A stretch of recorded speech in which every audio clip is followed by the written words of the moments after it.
Selda ang nagsilbing tahanan ng isang lalaking doon ipinanganak at doon na rin lumaki. Hindi naging hadlang ang mga rehas para malaya siyang mangarap hanggang sa unti-unti niya itong natupad. Ang kanyang kwento alamin sa Frontline Report na ito.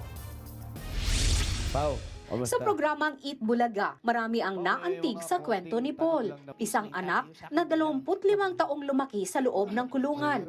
Sa likod ng mga rehas, hindi lang daw piitan ang kanyang nakita. Doon niya natagpuan ang pamilyang hindi niya inaasahan. Huwag mong isipin yung nangyari dati sa past kasi sabi ko nga, hindi ko yung sinisisi ni Apo, no? Hindi ko yung sinisisi sa nangyari dahil ako mismo nagpasalamat sa Diyos na nangyari yan. Dahil baka hindi ko tatapos. Sorry po. Baka po, hirap yung dinaanan nila mag-ina eh. Mabigat ang pinagdaanan ng mag-inang Paul at Nanay Alet. Nakulong si Nanay Alet sa kasong estafa kasama ang kanyang ina na si Lola Nati. Buntis siya noon nang makulong. Kaya sa loob mismo ng piitan, isinilang si Paul. Yung anak ko, paano? Saan ko iiwanan?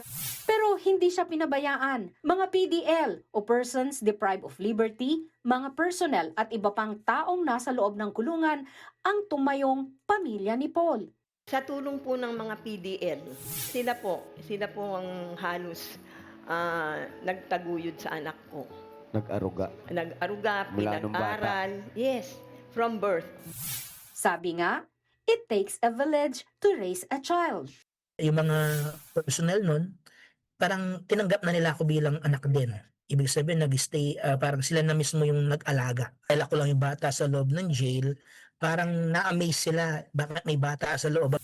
Bata pa lang, kilala na siya ng lahat. Kinukuha siya ng mga personnel sa umaga. Pinaliliguan, inaalagaan, at sa gabi ay ibinabalik sa kanyang nanay at lola. Pero higit sa pag-aaruga, binigyan si Paul ng pagkakataong mangarap. Nag-aral siya sa loob ng kulungan mula prep hanggang kolehiyo. At sa huli, naging guro. Sa unang taon ng kanyang pagtuturo, sa selda siya umuwi. 25 taon ang lumipas bago nakalaya si Nanay Alet at Lola Nati. Bagamat para sa iba, ang kulungan ay puro sakit at pighati, para kay Paul, baul ito ng mga alaala. Tahanang hindi niya malilimutan. Puro happy memories, happy moments. Meron ako sa loob ng jail. Hindi ako papabayaan sa loob ng jail eh. Kaya nga, yun yung parang naging source of strength. Kaya naman, hindi kinahihiya ni Paul ang kanyang nakaraan. Dahil para sa kanya, hindi man ito perpekto, hindi rin naman ito naging hadlang para maging mas mabuting tao. Hindi ko kinahihiya. Nakulong yung nanay ko, nakulong yung lola ko, lumaki ako sa jail. Never kong kinahihiya. Walang perfecto sa mundo. No?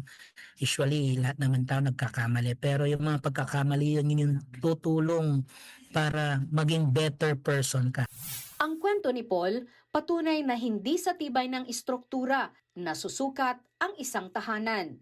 Nasusukat ito sa mga taong hindi ka pababayaan at higit sa lahat, hahayaan kang mangarap ng malaya. Nagbabalita mula sa Frontline, Margie Bentulan, News 5.